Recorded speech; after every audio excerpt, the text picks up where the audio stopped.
Ouais. J'ai tombé. Ça fait mal. Mais ça, c'est rien. En vrai, on tombe. Hein. Je me suis relevé, je me suis mis à plat. Et d'ici quelques jours, ça va aller. Mais spirituellement, c'est pas pareil. C'est plus compliqué. Des fois, à première vue, ça fait moins mal. Mais là, ça fait beaucoup plus de dégâts. Gloire là-dessus. Alléluia. Même le Seigneur m'a dit, c'est la fin d'un faire, m'a demandé de faire, mais pas de problème, je vais porter un petit mot. Le Seigneur, il a mis un petit mot. Hein. Ce matin, je ne savais pas quoi prêcher. Moi, il m'a demandé ça hier. En vrai, je ne voulais pas prêcher, j'avais plein de choses à faire. Mais bon, ben voilà, je suis content de porter un petit mot. Hein. Et ce matin, j'ai reçu un petit message. Et voilà, le Seigneur m'a parlé de ce message. Ben voilà. C'est pas compliqué. Gloire à Dieu. Amen. Vous êtes prêts à écouter le Seigneur? Amen. Amen. Des fois, ça ne fait pas toujours plaisir, on y parle. Mais c'est lui le patron, c'est pas nous. Hein. Amen. Hein? C'est lui le chef. Gloire à Dieu. Nous, on n'est rien. On n'est rien. C'est lui le patron, alléluia. Des fois, il y a des choses que le Seigneur nous demande et qu'on ne comprend pas. Nous, on voudrait tellement des autres choses. Hein? On est tellement... Si on se laisserait diriger par nous-mêmes, on serait bien maladroit devant Dieu. Il nous faisait, Jimmy, aux écoles bibliques, il nous l'a fait, mais certainement il l'a fait aux anciens avant nous. Hein, il nous a appris à nous, moi je n'ai pas été parce que rien de hier, on n'aurait pas levé. Il y en a plein qui ont été au tableau, et puis ils leur demandaient de faire un trait, hein, tout simple, mais sans règle. Alors il y a des garçons qui se prenaient comme ça, là, puis ils faisaient des traits tout simples. C'était bien, mais et puis comme on voyait Jimmy, il mettait la règle à côté, on voyait que le trait n'était pas droit en réalité. Et puis là, il a pris sa règle, il a fait ça.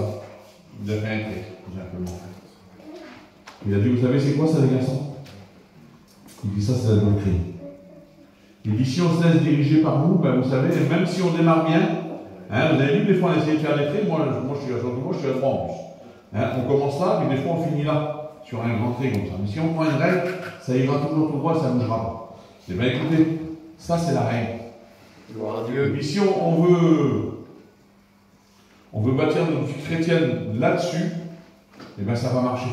Même si on ne comprend pas toujours. Des fois, il y a des choses qu'on ne comprend pas, mais si on lui fait confiance à lui, eh bien croyez-moi que ça va marcher. C'est obligé que ça marche. Parce que c'est son œuvre à lui. Vous savez, hein, l'apôtre Paul va dire, vous avez été racheté à un grand prix. Hein, ni par de l'argent, ni par de l'or. C'est Pierre qui dit ça, ça ne veut pas Paul, mais... Et c'est vrai qu'on a été racheté à ça, nous. On était racheté à un grand prix. Alors vous savez, avec le prix que lui il a payé, parce que c'est pas avec les choses qui sont périssables de la terre, avec des richesses de la terre, des fois on a des richesses, c'est une façon de parler, mais on a des moyens, on achète des choses, on croit, mais les choses qu'on a, ça nous a pas coûté cher, des fois, vous comprenez? Mais c'est pour ça que l'apôtre il va dire, vous n'avez pas été racheté par de l'or, ni par de l'argent, parce que de l'or, il y en aura toujours. De l'argent sur la terre, il y en aura toujours, il y en a eu avant nous, on a vu de le dire, hein. Puis il y en aura encore après. La Bible dit qu'il n'y a pas eu un homme plus riche que le roi Salomon. Mais certainement que depuis que Salomon il est parti, ben, certainement qu'il y a eu des hommes qui ont eu des grandes richesses aussi. Et puis le Seigneur, il ne nous a pas racheté par ces richesses-là, parce que ça, ce sont des richesses qui sont périssables. Ce sont en réalité, écoutez, des richesses qui n'ont pas de valeur. Ils n'ont aucune valeur. Mais nous avons été rachetés par le sang précieux du Christ. Nous avons été rachetés à un grand prix. Nous avons été rachetés par le Fils de Dieu. C'est-à-dire un prix qui était, pour nous personnellement, c'était quelque chose qui était impayable. C'était tellement cher pour nous. Et puis on était tellement pauvres. Hein. C'est pas nous qui disait ça. Il dit le Seigneur, lui, il est tellement riche. Et puis il dit nous, on est tellement pauvres qu'on n'aura jamais cette richesse pour l'acheter à lui. Ben, allez vous acheter une place au ciel. C'est impossible de s'acheter une place au ciel. On a du mal à s'acheter je sais pas comment, une place au cinéma, on va dire. C'est vrai en plus. Mais lui, il nous a rachetés. Alors écoutez, si lui, il nous a rachetés à un prix comme ça, si lui, il a mis tout son amour pour nous racheter comme ça, eh bien je crois qu'aujourd'hui, il ne va pas nous laisser comme ça tout seul. Il ne va pas nous laisser nous diriger tout seul. Vous avez bien compris? Il y a sa parole, et c'est la parole qui nous conduit. Et puis les conseils que lui nous donne, ce n'est pas des mauvais conseils. Vous savez, des fois, moi je donne des conseils à mes enfants, comme vous pouvez donner à vos enfants, et puis des fois on n'est pas compris. Combien de fois que ça m'est arrivé, moi? Que même mon père me donnait des conseils, j'ai complètement fou. Oui, mais c'était des bons conseils. Vous comprenez bien? Ce que je ne comprenais pas aujourd'hui, là, plus tard, je comprends. Hein? Plus tard, on comprend. Quand on était tout petit, on n'aimait pas aller à l'école. C'était ça que je vous dis. Hein? Moi, je n'aimais pas l'école. Qui c'est qui aimait l'école? Encore nous, c'était Karine. C'était pas trop dur. Mais c'est vrai, on n'aimait pas l'école. Mais aujourd'hui, moi, je vois des garçons de mon âge, des copains à moi, ils n'ont pas été à l'école. Moi, ma lire. Je n'ai pas de bac, mais je sais quand même lire aujourd'hui. Et bien je vois que les garçons à l'époque là, moi, maintenant qu'ils sont là, ils ne savent pas lire. Ils ne savent pas écrire, c'est des illettrés. Et puis combien de fois qu'ils me disent, eh ben, si on aurait su, ben oui, si on aurait su. Donc c'était quelque chose de bon pour nous, vous comprenez? Et nous, on ne voyait pas l'importance. Et bien j'aimerais vous dire que le Seigneur, il a des regards sur chacun d'entre nous.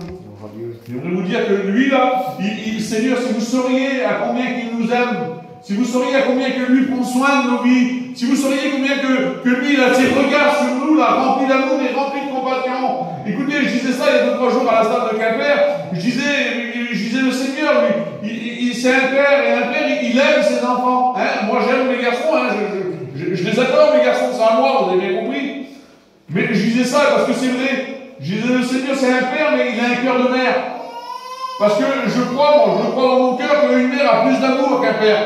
C'est pas pareil, c'est pas la même chose. Et je le sais parce que je l'ai expérimenté dans mon foyer. Et bien, j'aimerais vous dire que lui, c'est un père avec un cœur de mère, parce que lui, il nous aime.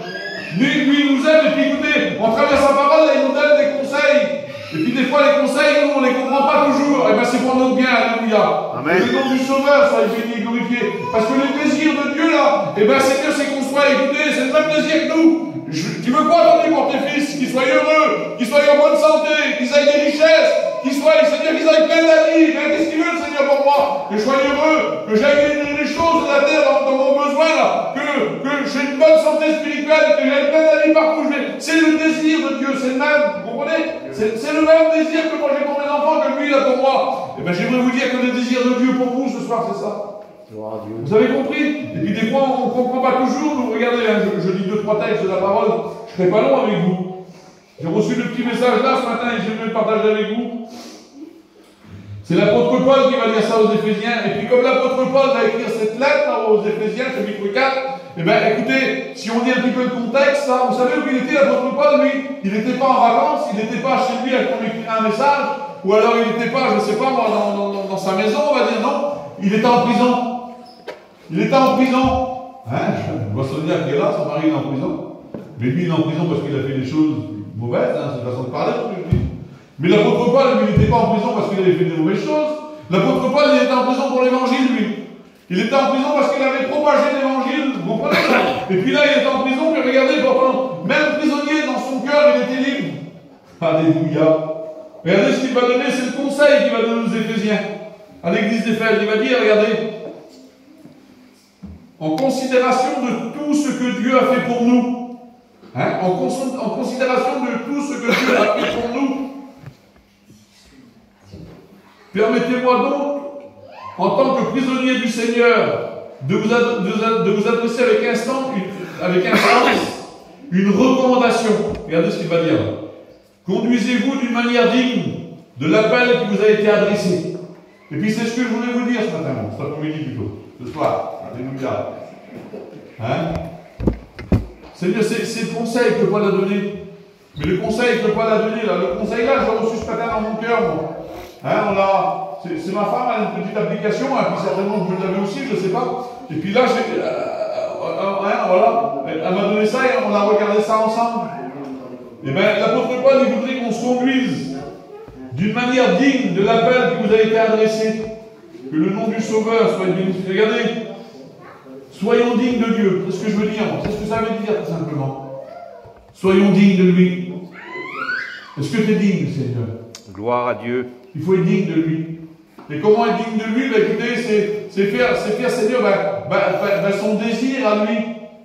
Seigneur, c'est simple, il n'y a pas plus simple. Regardez ce qui est marqué dans la parole. C'est la Bible qui parle, hein, c'est pas moi. Voilà, il ne faudrait pas non plus. Hein. Alors soyons dignes, regarde ce qu'il va dire. Ça, c'est Paul qui va dire ça à Timothée. Et puis j'aimerais vous le dire, moi, parce que, écoutez, avant de vous le prêcher, vous avez compris que c'est un petit mot, hein, je ne serai pas long avec vous, mais c'est pour moi. Moi, je ne viens pas vous faire la morale, que Dieu m'en est témoin, c'est vrai. Et vous le savez que ce n'est pas comme ça que ça marche en plus. Hein. Avant de prêcher aux autres, on se le prêche à nous. Et puis regardez ce qu'il disait le Seigneur. Ce n'est pas une révélation, mais c'est la Bible, elle me parle. Il va dire, efforce-toi, Tony, parce que je mets mon nom à moi, de te présenter devant Dieu comme un homme éprouvé, un ouvrier qui n'a pas à rougir. Et bien, c'est ce qu'on a appelé dans cette soirée. On est appelé à être des hommes, écoutez, des ouvriers à ne pas rougir. L'apôtre Paul disait ça. Et l'apôtre Paul, c'est pas que des mots en l'air. Il dit, j'ai toujours une bonne conscience devant Dieu. C'est-à-dire que quand je suis tout seul, là, j'ai une bonne conscience devant le Seigneur. Ça m'est arrivé, moi, je vous le dis, parce qu'il y en a entre nous, que des fois, ben, Seigneur, j'étais pas terrible, puis j'avais honte de Dieu. J'avais eu honte de mon comportement, peut-être de mon langage. Ça m'est arrivé devant Dieu, ça m'est arrivé d'avoir honte de moi. Et puis c'est pour ça que l'apôtre Paul il va dire, ne soyez pas, Seigneur, ayez une bonne conscience devant Dieu toujours. Et puis aussi devant les hommes. Vous comprenez ça? Ne soyez pas comme des ouvriers qui n'en ont à rougir. On n'a pas à rougir. Si le Seigneur il se peut rentrer devant moi, là, c'est une façon de parler, parce que je ne peux pas le regarder, il est tellement saint. Mais Seigneur, que je ne sois pas à rougir, au contraire, je vais venir avec pas grand-chose, en vérité. Pas grand-chose, je lui dis franchement pas grand-chose, et puis je vais lui donner ce que j'ai, pas grand-chose. Il va me dire, c'est vrai que tu n'as peut-être pas fait grand-chose, mais tu as fait ce que tu as pu. Vous comprenez? Tu as fait ce que tu as pu en réalité. Et puis ce qui prime, c'est de faire ce que nous pouvons à sa hauteur à lui, parce que nous on est des chrétiens. Et puis un chrétien, c'est pas n'importe qui. Hein? Une promesse, c'est mieux, bien sûr. Mais la Bible, c'est pas comme ça. Écoutez, un chrétien, c'est pas n'importe qui, parce que regardez ce que dit la Bible. Parce que des fois, nous, on voudrait toujours, on voudrait toujours semer. Il y en a qui veulent semer comme moi, comme vous. Regardez ce que dit la Bible. C'est Paul, il va dire ça à Timothée. Il va dire, Timothée, veille sur toi-même. C'est-à-dire, regarde ta vie, analyse ta vie, veille sur ton enseignement, persévère dans les choses que tu as reçues, car en agissant ainsi, tu te sauveras toi-même. Vous comprenez ça? Et tu sauveras aussi ceux qui t'écoutent. Ben oui, parce que regardez, je pensais à ça là. Alors, si tu agis comme ça, là, tu te sauveras toi-même en réalité, mais tu vas aussi sauver ceux qui t'écoutent.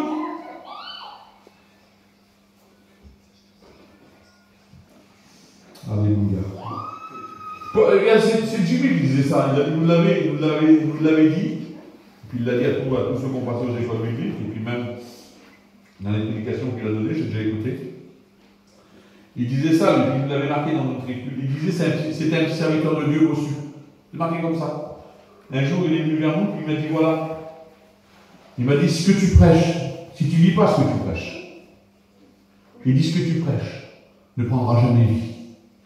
C'est-à-dire, écoutez, le mot prêcher, je parle aux sœurs qui sont là, vous ne viendrez jamais prêcher ici, vous, parce que la Bible ne veut pas. C'est pas que nous, on ne veut pas, en vérité, mais heureusement, c'est comme ça. Et pendant ce temps, on n'aurait même pas le droit de tenir la bouteille, on serait des intouchables, des pariants. Quelle bonté. Alléluia. Mais vous ne prêcherez jamais. Vous savez, vous ne prêcherez jamais. Vous n'avez pas le goût de prêcher en plus. C'est normal, parce que la Bible nous l'enseigne. Vous comprenez ça? Mais dans nos foyers, parce que, écoutez, c'est chez nous que ça commence. Vous comprenez ça? C'est chez nous. Moi, je ne peux pas dire autrement. C'est dans nos foyers, dans nos familles, dans nos enfants, dans nos voisins, là, dans ceux qui sont autour de nous, là. Vous comprenez? Si on leur dit certaines choses, mais si on ne vit pas ce qu'on leur dit, si on n'a pas notre petit témoignage, je ne parle pas d'être des grands, il n'y a pas de grands ici, on est tous des petits, on est ensemble, mais si on n'essaye pas d'avoir un petit témoignage, eh bien, on va éviter tout ce qu'on dit là. Ben, derrière ça, il n'y aura jamais de vie. Vous comprenez ça? Il n'y aura jamais de vie derrière ça. Alors c'est pour ça qu'il va dire, Seigneur, efforce-toi de te présenter comme un ouvrier qui n'a pas à rougir.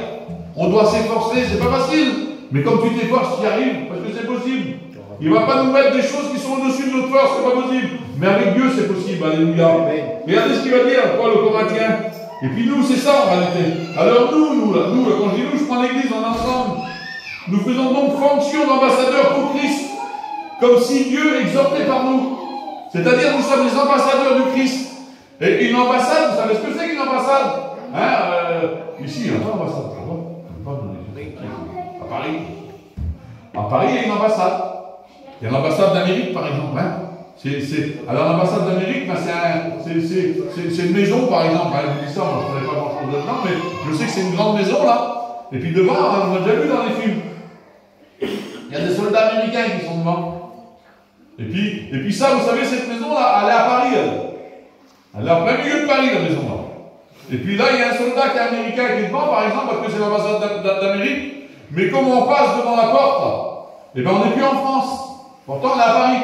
Non, on n'est plus en France. On n'est plus sous la loi française. On rentre sous la loi américaine, parce qu'on est rentré dans l'ambassade d'Amérique, là. Alors là, écoutez, on ne fait plus comme les Français font, je suis désolé. On est à Paris, je suis né à Paris, par exemple. Hein. Bon, je suis pas né à Paris, je suis né ici.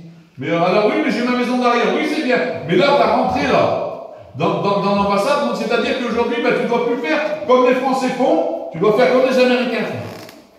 Et puis dedans, ben, tu vois, c'est les Américains. Vous comprenez ce que je veux dire? Et bien, c'est pour ça que le Seigneur, il va dire ça. Il va dire, vous êtes dans le monde.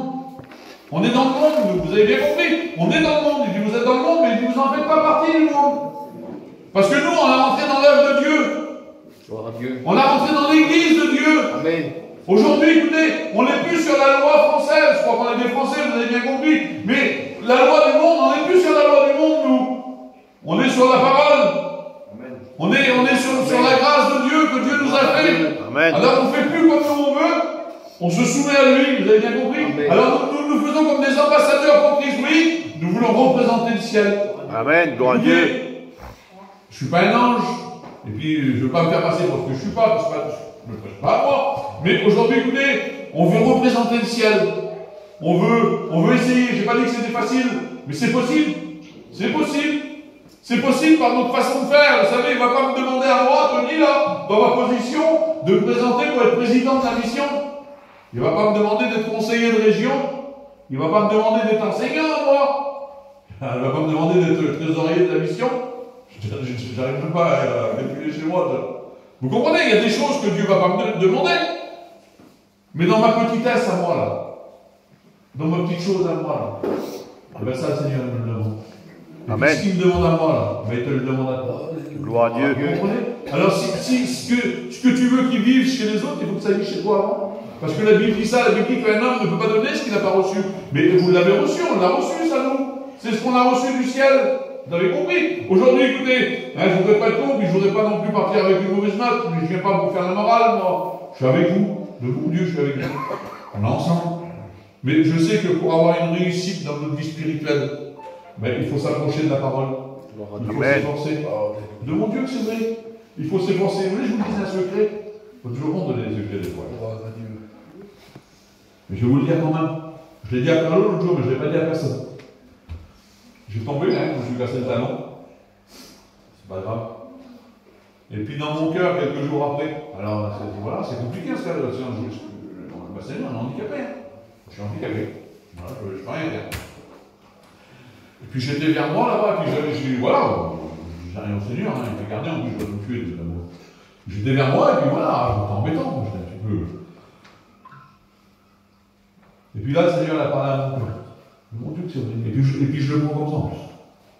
Hein, je n'ai pas eu un ange venu, j'ai eu une révélation, mais c'était des fois on se pose des questions, puis on attend une réponse. Et puis là, j'ai eu ma réponse dans mon cœur.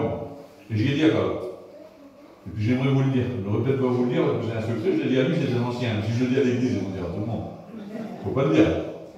C'est entre nous. Je dis, Carlo, je dis, pourquoi j'ai tombé? Je dis, c'est pourquoi que ça m'est arrivé ça? C'est les aléas de la vie. Vous avez bien compris. Voilà. Et bien moi, je dis, je pense que c'est ça. C'est mieux que c'est ça. Ben, je dis, je passais pas assez de temps avec mon père. De mon Dieu que c'est vrai. Le monde, il nous vole beaucoup de temps. Je ne parle pas des frères, moi, je suis pareil. Moi, vous avez vu comment on sait qu'on court là-bas, on court là-bas, on court là-bas, on court là-bas. Je dois apprendre à courir. Comme on est vers nous, là, je fais 1200 km par jour. Je cours de tous les côtés. Et le monde me coupe mon temps. Et bien, je dis, le Seigneur, il a permis que ça m'arrive. Je n'ai pas dit que c'est lui qui m'a fait tomber, parce que le Seigneur, il ne me pousse pas pour me faire tomber. Mais je dis, Seigneur, vous voyez ça, là? Et bien, je dis, là, je ne peux pas bouger, c'est vrai. Mais si vous sauriez les moments que j'ai passés avec mon père. Amen. Et mon Dieu. Je me suis étonné moi-même. Des moments de prière, des moments de lecture, des moments d'écouter les prédications, même les cantiques, parce que c'est pas grand-chose. Moi, je prends mon téléphone, là, je mets les cantiques, et puis en travers des cantiques, j'écoute des cantiques, là, et puis c'est vrai que ça me bénit en travers des cantiques, comme vous, quoi, parce que vous. Et j'ai passé des bons moments avec le Seigneur. Et bien, c'est ce que le Seigneur, il m'a demandé, moi, en réalité. Il m'a fait comprendre que le petit accident, c'est rien du tout, ça. Mais c'est pour que je passe un petit peu plus avec.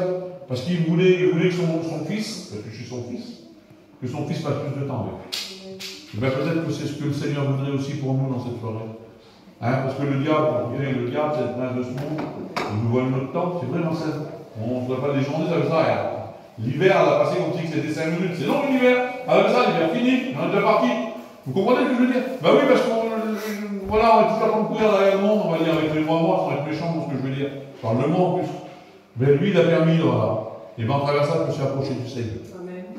Et bien je crois que si moi j'en ai besoin, je ne sais pas de passer une jambe, j'en sais pas. Mais peut-être qu'il y a des personnes qui ont aussi besoin de passer un petit temps de plus avec le Seigneur. On a besoin de s'approcher de Dieu. Et puis écoutez, hein, plus qu'on va s'approcher de lui, là, et bien plus que lui va s'approcher de nous, vous avez bien compris. Et puis écoutez, tellement ça va faire un petit peu comme Moïse. Enfin, jamais de Moïse, bien sûr. Mais Moïse, quand il a été sur la montagne, vous avez vu comment il est redescendu? La Bible dit qu'on ne pouvait même pas le regarder tellement qu'il resplendissait le ciel en un mot. Vous avez compris ça? Je n'ai pas dit qu'on va être comme ça, mais on va être reconnus comme des chrétiens et des chrétiennes. Amen. Vous comprenez? À notre façon de parler, voilà, on faire des grands orateurs, j'ai besoin de changer moi aussi, vous avez bien compris, j'ai réellement besoin. Mais je crois qu'on en a peut-être un petit peu tous besoin de s'approcher du Seigneur. Et puis plus qu'on va s'approcher de lui, là, et bien plus qu'on va lui ressembler à lui, là, et puis comme on va lui ressembler à lui, ben les gens, c'est plus nous qui vont voir. C'est plus nous, c'est ce qu'on représente. Vous comprenez bien? On est des représenteurs de Christ, alléluia. J'aimerais écouter juste lire un dernier texte, j'ai écouté plein de textes, mais ça ne sert à rien, ça passe trop vite en plus. Alors conduisez-vous d'une manière digne à l'appel que vous avez été adressé. Il va dire, voyez de quel amour le Père nous a témoigné, et que nous soyons appelés enfants de Dieu. Et nous le sommes, alléluia. Que le nom du Sauveur soit béni, glorifié. J'aimerais écouter, j'ai deux, trois textes, ça sert à rien, j'aimerais plutôt prier, Seigneur. J'aimerais que le Saint-Esprit puisse prendre un relais dans cette chose. J'aimerais que le Saint-Esprit puisse parler aussi à ton cœur, à te dire